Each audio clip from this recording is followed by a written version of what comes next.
My Lords, I rise to speak to Amendment 11, and only to Amendment 11, which carries over into our new domestic legislation what is referred to in European Union legal context as the Teckal exemption.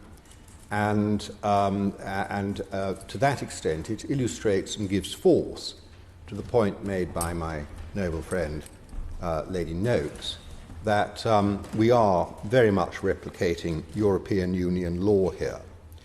But the reason I rise to address it is because I wish to seek a point of clarification from my noble friend that arises from my experience and an interest I once declared, but I think is now expired, of chairing Urban Design London, which was a body that benefited from the Teckal exemption. So I have some experience of how it works.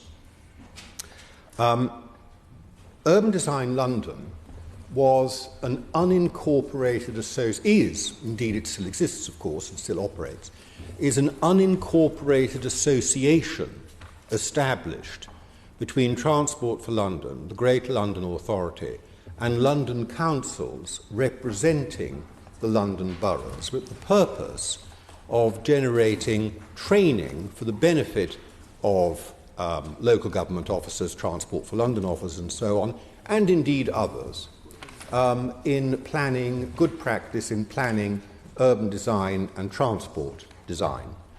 And I'm very proud of it. It's a very successful little body. But it is an unincorporated association set up by then. That is, it is not incorporated. It is not a company. And I'm just anxious here because there are, of course, two versions that I can look at here, the one that was originally circulated and the one that has replaced it. And I might say that the one that has replaced it is a great deal better than the original one, and I think much better. It clearly shows the influence of the local government association and people who understand these things. So the one in the amendment is generally very much better. But I am concerned about references to the Companies Act in paragraph 2b of Amendment 11.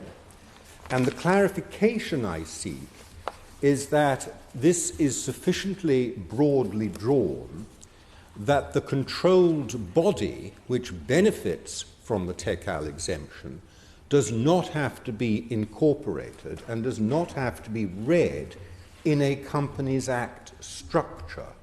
Now, I see my noble friend looking round, and I entirely will understand if he is not able to give a firm direction to me on that point today. I would simply reserve the right, depending on what he says, to bring something back on report. So I'm not pressing him too far on that, but it is something I clearly would like to know. I have one other point, which is that I'm delighted to see that what was a provision in the originally circulated version of the bill, whereby an appropriate authority may by regulation make provision about how to calculate the percentage of activities of the controlled body. Now, the percentage of activities is relevant because one of the qualifiers under the Teckal exemption is that 80% of your activities have to be carried out for the controlling party or parties.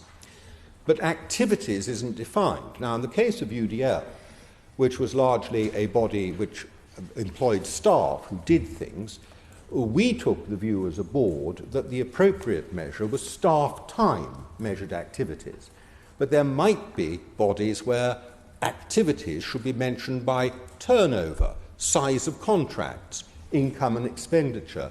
And I'm delighted, I just want to have my noble friend confirm that clause enabling an appropriate authority to make regulations on this topic has been dropped in the new amendment, as I think it should be, because I think these bodies need to be left to make their own responsible decisions about the best and appropriate means of deciding how to measure their own activities, I see no reason for the Secretary of State to be involved in making regulations about it. And if they behave perversely, they will, of course, be subject to potentially being sued by a contractor who had failed to achieve business that they might otherwise reasonably have thought they would have obtained.